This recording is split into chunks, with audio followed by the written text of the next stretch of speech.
माझे नाव विकास. मी आणि माझे संपूर्ण कुटुंब रस्त्यावर ड्रेनेजसाठी खड्डे खोदण्याचे आणि तिथे अंडरग्राऊंड पाईपलाईन फिटिंग करण्याचे काम करायचो. आमचे काम वेगवेगळ्या जिल्ह्यातील वेगवेगळ्या तालुक्यांमध्ये असायचे. त्यामुळे आमचे स्वतःचे हक्काचे घर नव्हते. एका एका तालुक्यात आम्हाला पूर्ण काम करायला कधी कधी 6 महिने सुद्धा लागायचे. काही दिवसांपूर्वी आमचे गाव धाराशिव जिल्ह्यातील कळंब या तालुक्यात सुरू होतं. आमचा ठेकेदार दुसऱ्या गावचा राहणारा होता, पण स्वभावाने अतिशय निर्मळ आणि माणुसकी जपणारा माणूस होता. तो आमच्या एकाही माणसाचा पैसा न बुडवता त्यांच्या संपूर्ण गरजा पूर्ण करायचा. म्हणून आमच्या ग्रुपमधील सर्व कामगारांचा त्याच्यावर पूर्ण विश्वास होता. आमच्या ग्रुपमध्ये एकूण 200 लोक होते, पण कळंब तालुका मोठा असल्यामुळे या ठिकाणी आम्हाला अजून 50 माणसांची गरज भासत होती. म्हणून आज ठेकेदाराने बाहेरून काही नवीन मजूर आमच्या मदतीसाठी आणलं होतं. माझे वय 24 वर्ष आहे. अजून माझे लग्न झालेले नाही. मला एक लहान भाऊ आणि आई वडील आहेत. आम्ही सर्वजण सोबत राहायचो आणि काम करायचो. संध्याकाळचे 7 वाजले होते. आईने चूल पेटून आमच्यासाठी गरम भाकरी आणि चटणी केली होती. आम्ही जेवायला बसणार इतक्यात ते नवीन आलेलं मजूर तिथे पोहोचलं. आमच्या प्रत्येकाच्या झोपड्या घरातील महिलांच्या जुन्या साड्यांनी बनवलेल्या होत्या. तेवढ्यात माझं लक्ष एका सडपातळ मुलाकडे आणि त्याच्या शेजारी उभ्या असलेल्या त्याच्या पत्नीकडे गेलं. ती दिसायला सावळी होती, पण तिची शरीरयष्टी आणि चेहऱ्याची ठेवण खूप सुंदर होती. त्यांच्याकडे पाहून त्यांचे नुकतेच लग्न झालेले असावे असे वाटत होते, कारण त्यांना मूलबाळ नव्हते. ती महिला मला म्हणाली, भाऊजी, तुमच्या शेजारील जागा रिकामी आहे ना? मी तिला म्हणालो, हो रिकामी आहे, पण काय करायचं आहे तुम्हाला? तेव्हा ती म्हणाली, आम्हालाही एक झोपडी तयार करायची आहे. पूर्ण जागा फिरून आली, पण कुठे जागाच मिळाली नाही. मी म्हणालो, काही हरकत नाही, तुम्ही इथे झोपडी बांधू शकता. आम्हा लोकांना झोपडी तयार करण्यासाठी मोजून 15 मिनिटे लागायची. एक जुनी साडी काढायची, बांबूचे अधिक चिन्हासारखं सांगाडे करून ते जमिनीत रोवायची आणि ती साडी त्यावर टाकून जमिनीत खिळे ठोकून घट्ट करायची. त्या माणसाने आपली झोपडी तयार केली. तेव्हाच मी त्याला म्हणालो, भाऊजी, तुम्ही पण जेवण करून घ्या. तेव्हा तो माणूस म्हणाला, आम्ही एका ठिकाणी काम संपून आलो आहोत. आधी आंघोळ करतो, त्यानंतर माझी पत्नी जेवण बनवेल, मग आम्ही जेवू. आमच्यात असे कोणतेही फॅन्सी जेवण बनत नसे. जेवणात ठरलेली चटणी आणि भाकरीच असायची. आम्हाला एका दिवसाची मजुरी 600 रुपये मिळायची, त्यामुळे पैशाची काही अडचण नव्हती. आम्ही हसत खेळत आमचे आयुष्य जगत होतो. रात्री जेवण झाल्यानंतर आम्ही सर्व झोपडीत झोपलो. शेजारची महिला आणि तिचा नवरा आता अंघोळ करून जेवायला बसले होते. सुरुवातीला मला त्या महिलेबद्दल काहीच आकर्षण नव्हते, कारण आम्ही दिवसभर काम करून एवढे थकायचो की एकमेकांबद्दल विचार करायलाही वेळ मिळत नव्हता. पण त्या रात्री एक अशी घटना घडली की तिच्याबद्दलचे माझे आकर्षण अचानक वाढले.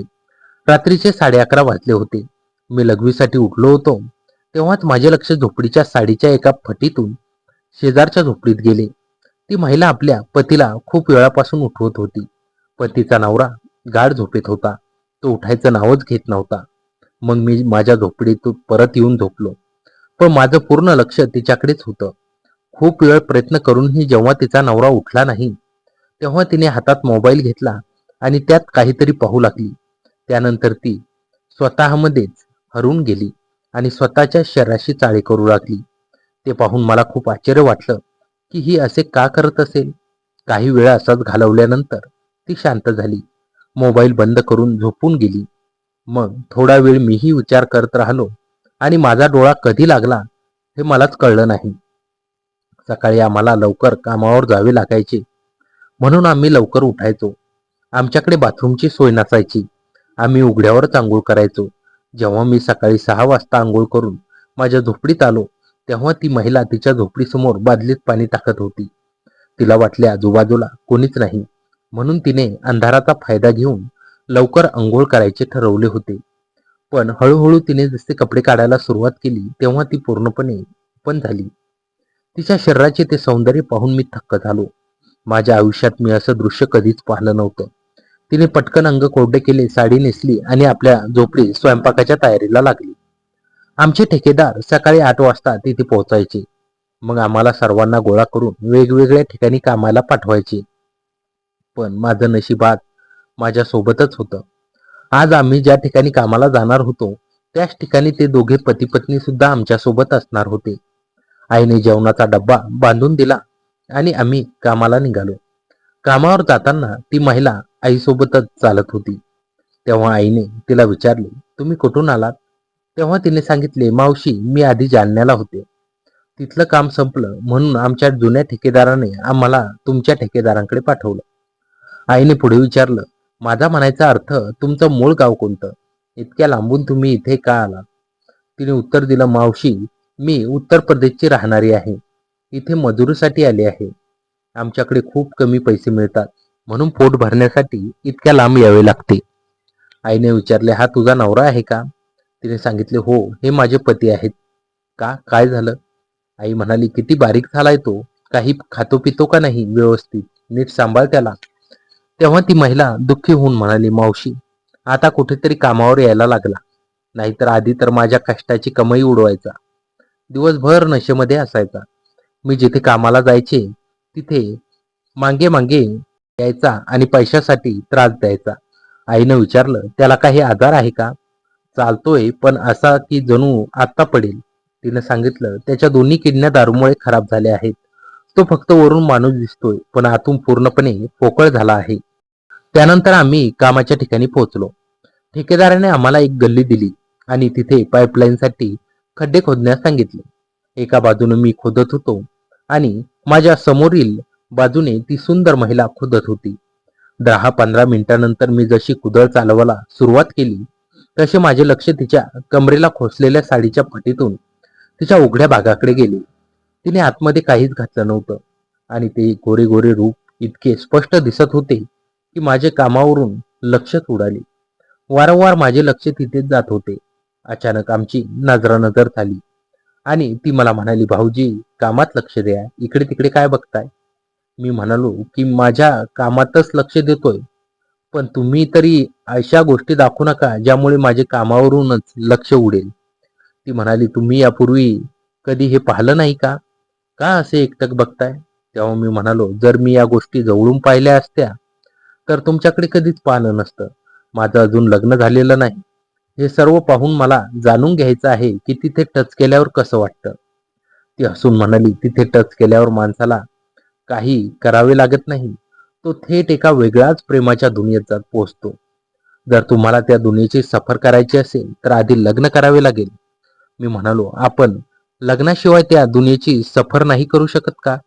तेव्हा ती म्हणाली, असे काही गरजेचं नाही, पण लग्नानंतर आपण सेफ असतो. लग्नाशिवाय ती सफर करणे गुन्हा मानला जातो. मी अनेक पुरुषांना त्या दुनियेच्या सफरीसाठी तडपताना पाहिलं आहे.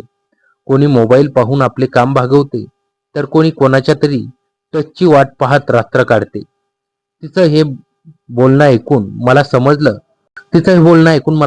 की तिला रात्री मी मोबाईलवर काय करत होते हे समजले असावे किंवा तिला वारंवार माझ्यावर संशय असावा. म्हणून मी तिला टोमणा मारत म्हणालो, जर लग्नाआधीच तुमच्या दुनियेची सफर करायची असेल तर? तेव्हा ती थेट म्हणाली, जर तुम्हाला ती सफर करायची असेल तर मला नक्की सांगा. मी तुम्हाला माझी ती दुनिया वर पासून खालपर्यंत पूर्ण दाखवेन. मी तिला म्हणालो, आम्ही ज्या ठिकाणी राहतो तिथे खूप गर्दी असते.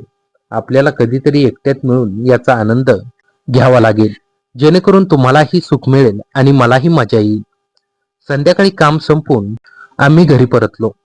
घामाने ओलेचिंब झालो होतो म्हणून मी बादली घेऊन आंघोळीसाठी बाहेर बसलो.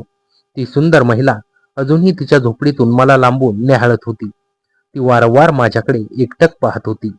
अंघोळ करताना मी पण तिच्याकडे पाहत होतो. आमच्यात पुरुष दिवसाच्या उजेडात आंघोळ करायची आणि महिला अंधार पडल्यावर आंघोळ करायच्या. आता संध्याकाळचे 7 वाजले होते. ती महिला पाण्याची बादली घेऊन तिच्या झोपडीसमोर आंघोळीला बसली. मी झोपडीच्या फटीतून तिला पाहतच होतो आणि बाहेर माझी आई भाकरी थापत होती. यावेळेस तिचा पाठीमागचा भाग माझ्या दिशेला होता. तिची पाठ अतिशय सुंदर दिसत होती. ती आपल्या अंगावर साबण लावत होती आणि ते दृश्य पाहून माझ्या मनात तिच्याबद्दलची इच्छा अधिकच तीव्र होत होती. काही वेळाने ती अंघोळ करून तिच्या झोपडीत आली. माझ्या झोपडीच्या साडीच्या फटीतून तिच्या झोपडीतील मोबाईलच्या प्रकाशात सर्व काही स्पष्ट दिसत होतं. तिने दोरीवर टांगलेली दुसरी साडी काढली आणि ती नेसू लागली. यावेळेस तिचा पुढचा भाग माझ्या झोपडीच्या दिशेने होता. तेव्हाच माझ्या मनात विचार आला की या क्षणाला धावत जाऊन मिठीत घ्यावं, पण अजून ती योग्य वेळ आली नव्हती. तेवढ्यात आईने मला जेवणासाठी आवाज दिला. आज आईने सोयाबीनचा रस्सा भाजी आणि भाकरी केली होती. आम्ही पोटभर जेवलो. सकाळपासून दमलेल्या असल्यामुळे जेवल्या जेवल्या सर्वांना झोप लागली. शेजारची महिला आणि तिचा नवरा देखील जेवून झोपले होते. आता रात्रीचे 12 वाजले होते. मी परत लघवीसाठी उठलो. जेव्हा मी झोपडीच्या बाहेर आलो तेव्हा मी पाहिलं की ती महिला ज्या दगडावर बसून अंघोळ करायची त्याच दगडावर बसून मोबाईल पाहत होती. मी माझे काम आटपून तिच्याजवळ जाऊन उभा राहिलो आणि विचारलं, तुम्हाला झोप नाही येत का? तेव्हा ती मला म्हणाली, वरून खूप झोप येत आहे, शरीरात आगही लागली आहे, पण आतली आत्मा शांत झोपू देत नाही. मी विचारलं, तुमच्या आत्म्याला असं काय हवं आहे ज्यामुळे तुम्हाला शांतता लाभेल? तेव्हा ती म्हणाली, तिला शांती मंत्र हवा आहे आणि तो मंत्र फक्त एक पुरुषच देऊ शकतो. मी तिच्या शेजारी एक दगड ठेवून त्यावर बसलो आणि विचारलं, तुम्ही इतक्या परेशान का असता? तेव्हा तिने आपले दुःख सांगायला सुरुवात केली. मला कामाचा कंटाळा नाही किंवा दुसरा कोणताही त्रास नाही. माझा खरा त्रास माझे पती आहेत. जेव्हापासून त्यांना दारूचे व्यसन लागले तेव्हापासून माझे महिन्यातच त्यांच्या दोन्ही किडन्या खराब झाल्या. तेव्हापासून मी त्यांच्या प्रेमासाठी तरसत आहे. दिवसभर काम करून शरीर थकतं, पण मन कधीच थकत नाही. जर माणसाचे मन खुश असेल तर सर्व काही चांगलं होतं, पण माझ्यासोबतच असे का होतं? आज 8 महिने झाले माझ्या पतीने मला ते सुख दिलेलं नाही जे प्रत्येक नवरा आपल्या पत्नीला देतो. माझ्या मनावर काय गुजरत असेल हे फक्त मलाच ठाऊक आहे. रात्रभर मी अशीच जागत राहते. कामासाठी गावे बदलतात, पण मनासारखे सुख कधीच मिळत नाही. तिचं नाव मी विचारले असता तिनं तिचं नाव सुषमा सांगितले. तिचे दुःख खरोखरच मन हेलावून टाकणारे होते. आणि नेमके त्याच वेळी अचानक जोराचा पाऊस सुरू झाला. सर्वांची धावपळ उडाली, कारण साड्यांच्या झोपड्यामुळे त्या ओल्या होत होत्या. मी लगेच सुषमाचा हात पकडला आणि तिला शेजारच्या गाईच्या कोठ्यात घेऊन गेलो. तिथे कोणीच नव्हतं, फक्त आम्ही दोघेच होतो. मी आणि सुषमा पूर्णपणे ओले झालो होतो. तिची साडी तिच्या अंगाला पूर्ण चिटकली होती, ज्यामुळे तिचे सौंदर्य आणखीनच खुलून दिसत होतं. बाहेर गार वारा सुटल्यामुळे सुषमाला थंडी वाजायला लागली. मी लगेच माझ्या अंगातील टी शर्ट काढून तिला घालण्यासाठी दिला.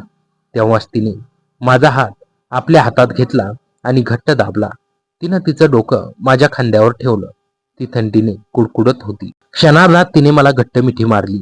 मी स्वतःला रोखू शकलो नाही आणि तिला साथ दिली. हळूहळू तिने आपले ओठ ओठांच्या जवळ आणले. तिच्या श्वासांचा वेग वाढला होता. तिचे गरम श्वास माझ्या गालांना स्पर्श करत होते. आता माझा स्वतःवरचा ताबा सुटला होता. मी माझे ओठ तिच्या ओठांवर ठेवले. तब्बल अर्धा तास आम्ही एकमेकांमध्ये हरून गेलो होतो. जोपर्यंत सुषमाला पूर्ण शांतता लाभली नाही तोपर्यंत ती माझ्यापासून दूर झाली नाही. त्यानंतर आम्ही दोघांनी एकमेकांच्या संमतीने आमचे बाजूला केले आणि आम्ही एकमेकांना भरभरून प्रेम केलं. जे प्रेम ती गेली कित्येक महिने तिच्या नवऱ्यामध्ये शोधत होती, ते आज तिला माझ्या रूपाने मिळाले होते. तेव्हा सुषमा मला म्हणाली, विकास, जेव्हा जेव्हा तू माझ्याशी प्रेम करशील तेव्हा मला असेच घट्ट मिठीत घेऊन प्रेम करत जा. आम्ही दोघे सकाळी 4 वाजेपर्यंत त्याच अवस्थेत गोठ्यात होतो. आता आमचा हा रोजचा नियमच झाला होता. सकाळी कामावरून आल्यानंतर आणि रात्री घरचे सर्वजण झोपल्यानंतर मी बाहेर येऊन बसायचो आणि सुषमासोबत एकांतात वेळ घालवायचो. आता सुषमाने तिचा जुना ठेकेदार सोडून आमच्या ठेकेदाराकडे काम करायला सुरुवात केली होती. माझ्या आणि सुषमाच्या या संबंधाची पुसटशी शंका माझ्या आईवडिलांना नव्हती. सुषमा आता तिच्या नवऱ्यापेक्षा माझ्या जवळ जास्त राहू लागली होती. अशा प्रकारे पहिल्याच रात्री ज्या सुषमाला मी झोपडीच्या फटीतून स्वतःमध्ये हरवलेलं पाहिलं होतं, ती आज माझ्या प्रेमात वेडी झाली होती आणि मी तिच्या प्रेमात रंगून गेलो होतो.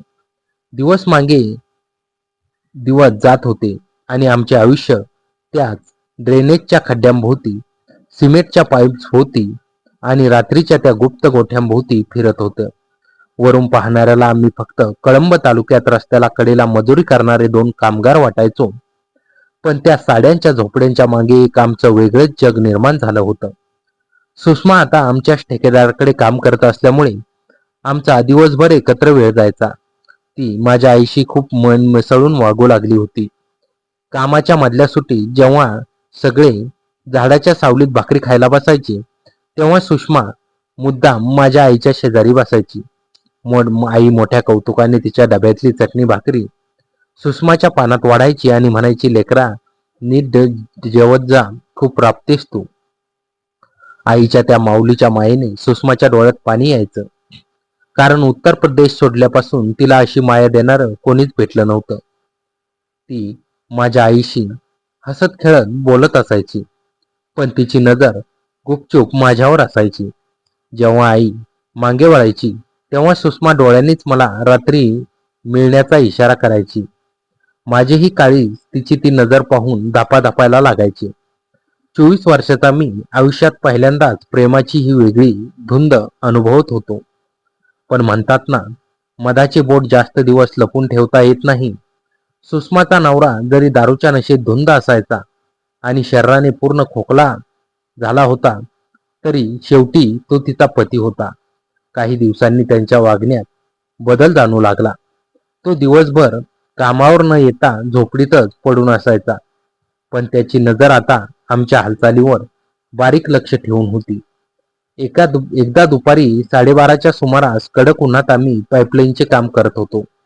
उन्हाच्या तीव्रतेमुळे अंगातून घामाच्या धारा वाहत होत्या. सुषमाने तिच्या साडीचा पदर कमरेला घट्ट खोचला होता आणि ती कुदळ मारत होती. तिचे ते रूप पाहून माझं लक्ष विचलित झालं. मी तिच्या जवळ गेलो आणि हळूच म्हणालो, सुषमा, जास्त त्रास करून घेऊ नकोस. तो पुढचा भाग मी खोदून देतो. तिनं माझ्याकडे पाहिलं. तिच्या चेहऱ्यावर एक गोड हसू आलं. ती हळूच पुटपुटली, विकास, तू सोबत असतोस ना, तेव्हा मला या कष्टाची काहीच जाणीव होत नाही. आम्ही दोघे एकमेकांकडे पाहून हसत होतो. इतक्यात मागून एक खोकण्याचा आवाज आला.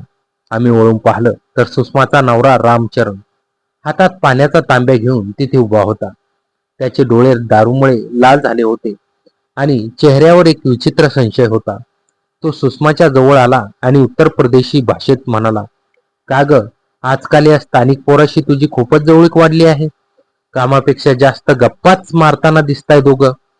रामचरणचे ते बोलणे ऐकून माझ्या अंगात चरचरून ताप भरला. मला वाटले आता आपले गुपित उघडे पडणार की काय, पण सुषमा अजिबात डगमगली नाही. ती अत्यंत करारी आवाजात म्हणाली, तुम्ही गप्प बसा. स्वतःवर दिवसभर नशेत पडून असता. घर चालवायला पैसा लागतो. हा भाऊजी मला कामात मदत करतोय म्हणून 2 पैसे घरात येत आहे. जर तुम्हाला एवढाच संशय येत असेल तर उद्यापासून स्वतः कुदळ हातात घ्या आणि कामाला लागा. सुषमाचा तो रौद्र अवतार पाहून रामचरण काहीच बोलू शकला नाही. तो तोंडातल्या तोंडात काहीतरी पुटपुटत तिथून निघून गेला. पण त्या दिवसापासून माझ्या मनात एक भीती बसली. जर आमच्या नात्याची बातमी माझ्या आई वडिलांपर्यंत पोहोचली तर आमच्या कुटुंबाची समाजात बदनामी झाली असती. आमचा कष्टाचा का होईना पण एक स्वाभिमानी संसार होता. त्या घटनेनंतर 2-3 दिवस आम्ही रात्री भेटणे टाळले. रात्री जेव्हा मी झोपडीच्या फटीतून बघायचो तेव्हा सुषमा शांतपणे बसून असायची. तिच्या चेहऱ्यावर एक अनामिक तगमग असायची. ती सतत मोबाईल बघायची आणि मध्येच माझ्या झोपडीकडे पाहायची. मलाही तिच्याशिवाय चैन पडत नव्हती. दिवसभर कामावर गेल्यावर आमची नजरानजर व्हायची, पण बोलण्याची संधी मिळत नव्हती. शनिवारी रात्री निसर्गाने पुन्हा एकदा कूस बदलली. कळंब तालुक्यात अचानक ढग दाटून आले आणि सोसाट्याचा वारा सुटू लागला. आमचे ठेकेदाराचे कॅम्प रस्त्याच्या कडेला एका मोठ्या मैदानात होते. वारा एवढा जोराचा होता की आमच्या जुन्या साड्यांच्या झोपड्या थरथर कापायला लागल्या. जमिनीत ठोकलेले खिळे उखळू लागले. रात्रीचे 11 वाजले होते. आई आणि बाबांनी झोपडीचे बांबू घट्ट धरून ठेवले होते. अचानक बाहेरून कोणाचा तरी रडण्याचा आवाज आला. मी झोपडीबाहेर डोकावून पाहिलं तर रामचरण आणि सुषमाची जोडी झोपडी झोपडी वाऱ्यामुळे पूर्णपणे कोलमटून पडली होती. रामचरण नशेत असल्यामुळे एका कोपऱ्यात तसाच पडून होता आणि सुषमा पावसात भिजत आपली साडी आणि बांबू सावरण्याचा प्रयत्न करत होती. हे पाहून माझ्या आईचे मन हेलावले. आई मला म्हणाली, विकास, अरे बघ ती बिचारी मुलगी कशी पावसात भिजते. जा तिला आपल्या झोपडीत घेऊन ये. तिचा नवरा तर मड्यासारखा पडलाय, त्याला काही भान नाही. आईच्या सांगण्यावरून मी लगेच बाहेर धावलो. मी सुषमाच्या जवळ गेलो. ती थंडीने आणि भीतीने थरथर कापत होती. मी तिचा हात धरला आणि म्हणालो, सुषमा, चल आमच्या झोपडीत, आईने तुला बोलावलं आहे. सुषमाने माझ्याकडे पाहिलं. तिच्या डोळ्यात या संकटाच्या काळातही माझ्याबद्दलचे प्रेम आणि कृतज्ञता स्पष्ट दिसत होती. आम्ही रामचरणला कसा बसा एका सुरक्षित जागी झोपवलं आणि सुषमाला आमच्या झोपडीत घेऊन आलो. माझ्या आईने तिला सुके कपडे दिले. ती माझ्या आईच्या कुशीत शिरून झोपली. त्या रात्री माझ्या झोपडीत माझ्या आई वडिलांच्या समोर सुषमा झोपली होती. आम्ही शारीरिकदृष्ट्या दूर होतो, पण आमची मनं एकमेकांच्या अगदी जवळ होती. रात्री जेव्हा आई आणि बाबा गाढ झोपले तेव्हा सुषमाने हळूच तिचा हात गोधडीच्या बाहेर काढला आणि जमिनीवर ठेवला. मीही माझा हात पुढे केला. आमची बोटं एकमेकांत गुंफली गेली. त्या वादळी रात्री आई वडिलांच्या नकळत घेतलेला तो हाताचा स्पर्श आम्हाला जगातील सर्वात मोठं सुख देऊन गेला. कळंब तालुक्यातील काम आता अंतिम टप्प्यात आलं होतं. 2 दिवसात तिथली पाईपलाईन पूर्ण होणार होती आणि आमचा पुढचा मुक्काम बीड जिल्ह्यातील एका तालुक्यात ठरणार होता. ठेकेदाराने आम्हाला तशी पूर्वकल्पना दिली होती. काम संपण्याच्या आदल्या रात्री नेहमीप्रमाणे पाऊस थांबला होता आणि वातावरण शांत झालं होतं. रामचरण पुन्हा दारू पिऊन झोपडीत गाढ झोपला होता. मी हळूच बाहेर आलो आणि त्या नेहमीच्या दगडावर जाऊन बसलो.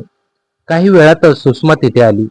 तिच्या पायात जोडवी नव्हती, पण तिच्या पैंजणाचा मंद आवाज माझ्या काळजाचा ठोका चुकवत होता. ती माझ्या शेजारी बसली आणि तिनं तिचं डोकं माझ्या खांद्यावर ठेवलं. ती खूप उदास दिसत होती. मी विचारलं, काय झालं सुषमा, आज एवढी शांत का आहेस? तिने एक दीर्घ श्वास घेतला आणि म्हणाली, विकास, कळमचे काम संपत आले आहे. तुमचा ठेकेदार तुम्हाला बीडला घेऊन जाणार आहे. पण माझ्या जुन्या ठेकेदाराचा मला फोन आला होता. तो आम्हाला परत छत्रपती संभाजीनगरला बोलावतोय. तिथलं एक मोठं काम सुरू होतंय. हे ऐकून जणू माझ्या पायाखालची जमीनच सरकली. मी तिचा हात घट्ट धरला आणि म्हणालो, नाही सुषमा, तू मला सोडून जाऊ शकत नाहीस. आता मला तुझी सवय झाली आहे. तुझ्याशिवाय मी कसा राहणार? सुषमाच्या डोळ्यातून अश्रू वाहू लागले. ती म्हणाली, विकास, मलाही तुला सोडून जाण्याची अजिबात इच्छा नाही. पण मी काय करू? मी एक लाचार माणसाची पत्नी आहे. समाजात मला त्याच्यासोबत राहावं लागेल. पण मी एक गोष्ट ठरवली आहे. कोणती गोष्ट? मी उत्सुकतेने विचारलं. तिने माझे दोन्ही हात तिच्या हातात घेतले आणि म्हणाली, मी आमच्या ठेकेदाराशी बोलेन. त्याला सांगेल की आम्हाला तुमच्याच ठेकेदारासोबत बीडला पाठवा. जर तो तयार झाला नाही तर मी रामचरणला घेऊन थेट तुमच्या मागे बीडला येईन. तिथल्या कुठल्या तरी दुसऱ्या कामावर रुजू होईल. मला पैशांची हाव नाही. विकास, मला फक्त तुझा हा स्पर्श, तुझे हे प्रेम आणि तुझी सोबत हवी आहे. या खोकत्या नवऱ्यासोबत राहून माझे तारुण्य करपून चालले होते, पण तू मला पुन्हा जगण्याची नवीन आशा दिलीस. तिचे ते शब्द ऐकून माझ्या डोळ्यातही पाणी आलं. मी तिला पुन्हा एकदा गोठ्याच्या त्या शांत एकांतात घेऊन गेलो. त्या रात्रीचे आमचे प्रेम नेहमीपेक्षा अधिक तीव्र आणि भावनिक होते. त्यात फक्त शारीरिक सुख नव्हतं, तर एकमेकांना कधीही न सोडण्याची मूक प्रतिज्ञा होती. सकाळी 4 वाजेपर्यंत आम्ही एकमेकांच्या मिठीत विरघळून गेलो होतो. दुसऱ्या दिवशी सकाळी ठेकेदाराच्या गाड्या आल्या. आमचे सामान, बांबू, साड्या आणि भांडी गाड्यामध्ये भरली जात होती. आमचा पूर्ण परिवार बीडकडे जाणाऱ्या गाडीत बसला. गाडी सुरू झाली तेव्हा मी मागं वळून पाहिलं. सुषमा तिच्या झोपडीसमोर उभी राहून माझ्याकडे पाहत होती. तिच्या एका हातात रामचरणचा हात होता, पण तिच्या नजरेत फक्त आणि फक्त मीच होतो.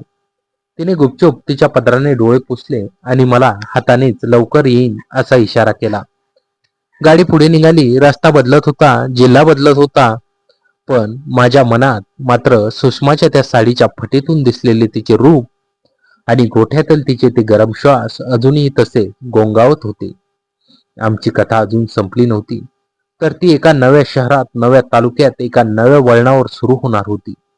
मला पूर्ण विश्वास होता की माझी सुषमा माझ्या शोधात नक्की बीडला येणार आणि आमचे हे अपूर्ण प्रेम पुन्हा एकदा बहरणार.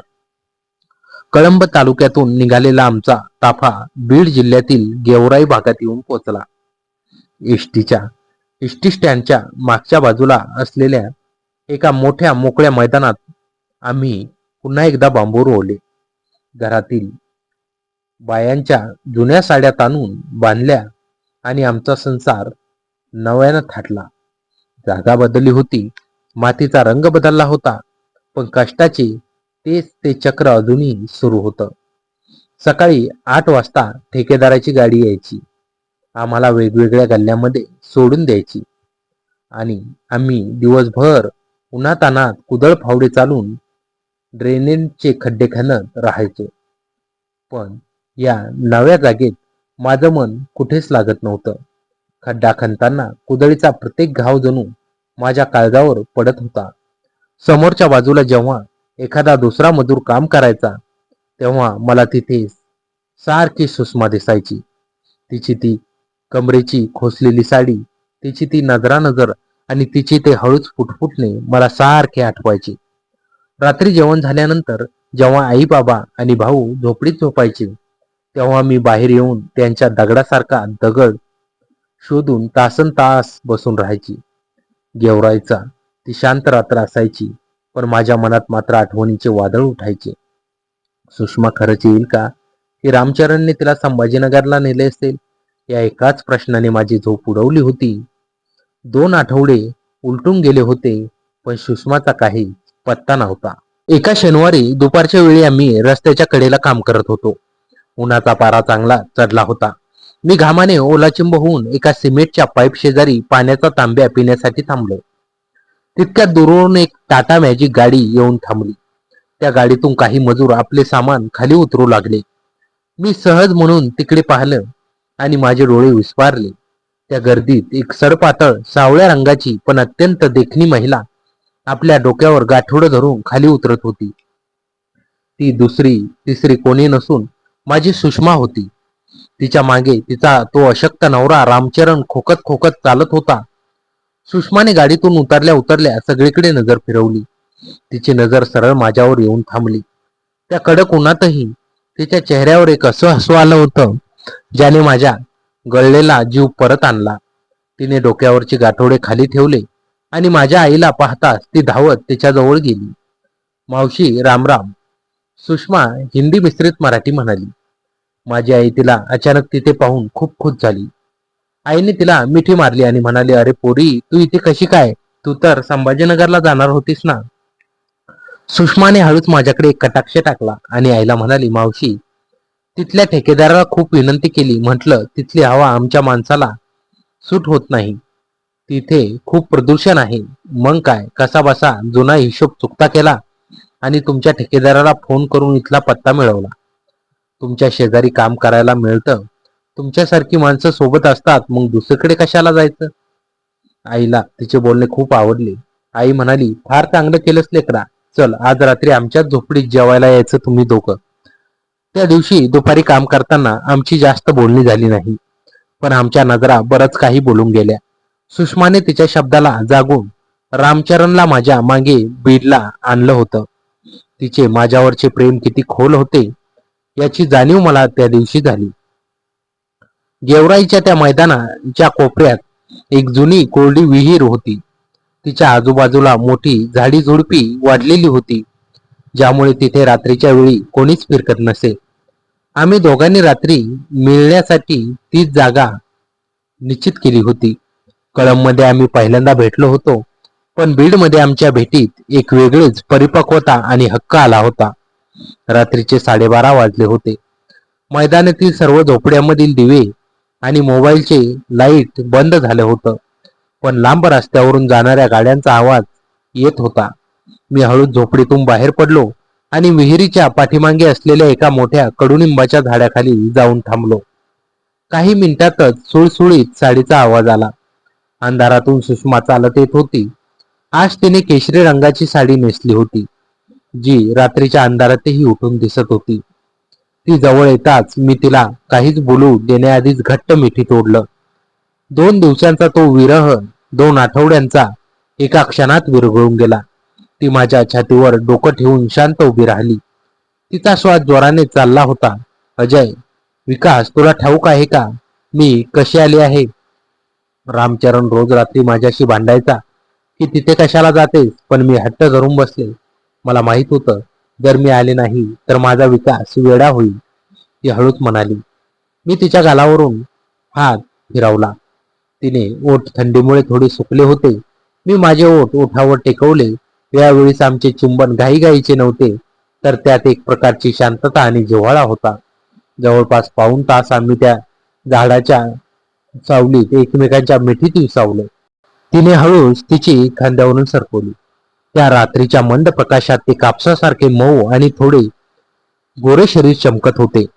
आम्ही दोघांनी त्या रात्री पुन्हा एकदा त्या कोरड्या विहिरीच्या कडेला झाडांच्या आडून निसर्गाच्या साक्षीनं एकमेकांना पूर्णपणे समर्पित केलं. सुषमाने मला सांगितलं होतं, विकास, तू जेव्हा माझ्या जवळ असतोस तेव्हा मला या जगाची, गरिबीची आणि माझ्या आजारी नवऱ्याची कोणतीच चिंता राहत नाही. मला वाटतं हे जग इथेच थांबून जावं. आमचं हे गुपित जीवन असेच गुपचूप सुरू राहील असे आम्हाला वाटले होते. पण नशिबाच्या मनात काहीतरी वेगळंच होतं. बीडमधील मुक्काम संपत आला होता आणि पावसाळा जवळ येत होता. रस्त्यावरील कामे पावसाळ्यात बंद होतात, त्यामुळे ठेकेदार आम्हाला 3 महिन्यांसाठी सुट्टी देणार होता. याचा अर्थ आम्हा सर्व मजुरांना आपापल्या मूळ गावी जावे लागणार होते. माझे कुटुंब आमच्या मूळ गावी जाणार होतं आणि सुषमाला रामचरण सोबत उत्तर प्रदेशच्या त्यांच्या गावी परतावे लागणार होतं. निघण्याच्या 2 दिवस आधी दुपारी काम थांबून आम्ही सर्वजण झाडाखाली बसलो होतो. ठेकेदार सगळ्यांचा पगार वाटत होता. त्याने मला 600 रुपये रोजाप्रमाणे माझे पैसे दिले आणि सुषमाचाही पगार तिच्या हातात ठेवला. त्या रात्री आम्ही शेवटच्या भेटीसाठी विहिरीपाशी जमलो होतो. त्या रात्री सुषमाच्या चेहऱ्यावर पूर्वीसारखा आनंद नव्हता. ती खूप रडत होती. विकास, आता पावसाळा सुरू होईल. आमचा ठेकेदार आम्हाला युपीचं तिकीट काढून देतोय. 3 महिने मी तुझ्याशिवाय कशी राहणार? तिथे त्या गावात माझा छळ होईल. रामचरणचे नातेवाईक आधीच माझ्यावर संशय घेतात. ती मला घट्ट बिलकुल रडत म्हणाली. माझं मनही भरून आलं होतं. मी तिचे अश्रू पुसले आणि तिला धीर देत म्हणालो, सुषमा, घाबरू नकोस. हे 3 महिने कसे तरी काढून घे. पावसाळा संपला की आपला ठेकेदार पुन्हा नवीन काम सुरू करेल. तो आम्हाला पुन्हा बोलावून घेईल. मी ठेकेदाराला सांगेल की काम सुरू होता सगळ्यात आधी तुला आणि रामचरणला फोन कर. मी तुझी वाट पाहीन सुषमा. माझ्या या 24 वर्षाच्या आयुष्यात मी फक्त तुझ्यावरच प्रेम केलं आहे. सुषमानं माझ्याकडे पाहिलं. तिने तिच्या गळ्यातील एक छोटा काळा मणी काढला आणि माझ्या हातात ठेवला. ती म्हणाली, हा माझ्याकडे ठेव. जेव्हा तुला माझी आठवण येईल तेव्हा याच्याकडे बघत जा. मी पुन्हा नक्की येईन फक्त तुझ्यासाठी. त्या रात्री आम्ही खूप वेळ एकमेकांच्या मिठीत राहिलो. ते प्रेम कदाचित आमच्या या प्रवासातील सर्वात भावनिक क्षण होते, कारण आम्हाला माहित नव्हतं की पुढच्या 3 महिन्यात काय होणार आहे. दुसऱ्या दिवशी सकाळी गाड्या निघाल्या. आमचे कुटुंब बसमध्ये बसले आणि सुषमा आणि रामचरण रेल्वे स्टेशनकडे जाणाऱ्या गाडीत बसले. गाडी सुरू झाली तेव्हा मी खिशातून तो काळा मणी बाहेर काढला आणि हाताच्या तळव्यावर ठेवला. दूर जाताना सुषमाने गाडीच्या खिडकीतून तिचा हात बाहेर काढून मला शेवटचा निरोप दिला. तिचे डोळे पाण्याने भरलेले होते. रस्ते बदलले, जिल्हे बदलले आणि आम्ही आमच्या गावी पोहोचलो. पण माझ्या मनात अजूनही त्या साड्यांच्या झोपड्या, कळमचा तो गोठा, गेवराईची ती विहीर आणि सुषमाच्या शरीराचा तो सुगंध रेंगाळत होता. पावसाळ्याचे हे 3 महिने माझ्यासाठी 3 युगांसारखे असणार होते. पण माझ्या मनात एक विचित्र आशा जिवंत होती. पावसाळा संपेल, ढग वितळतील आणि माझी सुषमा पुन्हा एकदा त्या ड्रेनेजच्या खड्ड्यांच्या कडेला माझी वाट पाहत उभी राहते. आमची ही कहाणी कष्टकरी वर्गाची असली तरी त्यातलं प्रेम कोणत्या राजवाड्यापेक्षा कमी नव्हतं. पावसाळ्याचे हे 3 महिने माझ्या आयुष्यातील सर्वात कठीण आणि प्रदीर्घ महिने होते. आम्ही आमच्या मूळ गावी एका छोट्याशा भाड्याच्या खोलीत राहत होतो. बाहेर मुसळधार पाऊस पडायचा, आकाश गडगडायचं आणि प्रत्येक विजेच्या कडकडासोबत मला कळमच्या गोठ्यातील ती पहिली पावसाची रात्र आठवायची. माझ्या खिशात असलेला तो छोटा काळा मणी मी रोज रात्री उशाखाली ठेवून झोपायचो. सुषमा उत्तर प्रदेश तिच्या गावी गेली होती. तिथे मोबाईल नेटवर्कची खूप अडचण असायची आणि रामचरण नेहमी सोबत असल्यामुळे आम्हाला धड बोलताही येत नव्हतं. कधीतरी आठवड्यातून एकदा तिचा गुपचूप फोन यायचा. ती फक्त 2 मिनिटे बोलायची. विकास, मी फक्त तुझ्यासाठी जिवंत आहे. हा पावसाळा कधी संपतोय आणि मी कधी तुझ्या मिठीत येते असं मला झालं आहे. तिचे ते शब्द रडवेले ऐकून माझं काळीच तुटायचं. अखेर 3 महिन्यांचा तो प्रदीर्घ विरह संपला. ऑक्टोबर महिना उजाडला. पावसाने विश्रांती घेतली आणि आकाश निरभ्र झालं. आमच्या ठेकेदाराचा मला फोन आला. अजय, विकास, चला आवरा सामान. यावेळेस आपल्याला जळगाव जिल्ह्यातील चाळीसगाव तालुक्यात जायचं आहे. तिथे एका मोठ्या हायवेच्या कडेला अंडरग्राऊंड ड्रेनेजचं काम मिळालं आहे. ठेकेदाराचा फोन येतात माझ्या जीवात जीव आला. मी लगेच सुषमाच्या नंबरवर मेसेज सोडला. सुषमा, आपण चाळीसगावला भेटतोय, निघा. चाळीसगाव तालुक्याच्या हायवेच्या कडेला एका मोठ्या लिंबाच्या झाडाखाली आम्ही पुन्हा एकदा एक बांबू रोवून साड्यांच्या झोपड्या उभारल्या. 3 महिन्यानंतर मी पुन्हा कामावर रुजू झालो होतो. पहिल्याच दिवशी सकाळी 8 वाजता जेव्हा ठेकेदाराची गाडी मजुरांना घेऊन आली, तेव्हा माझी नजर गाडीच्या दरवाजामध्ये खिळली होती. गाडीतून एक एक करत मजूर उतरू लागले आणि शेवटी जी व्यक्ती उतरली तिला पाहून माझ्या डोळ्यात आनंद अश्रू दाटून आले. सुषमा गाडीतून खाली उतरली. तिने 3 महिन्याच्या विरहामुळे ती थोडी बारीक झाली होती, पण तिचे सौंदर्य अजूनही तसेच अबाधित होते. तिने लाल रंगाची साडी नेसली होती. गाडीतून उतरताच तिने गर्दीतून सरळ माझ्याकडे पाहिलं. तिच्या नजरेत तोच जुना जिव्हाळा आणि आर्तता होती.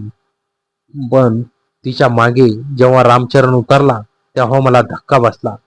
रामचरण आता स्वतःच्या पायावर नीट उभा राहू शकत नव्हता. 2 लोकांनी त्याला धरून गाडीतून उतरवले.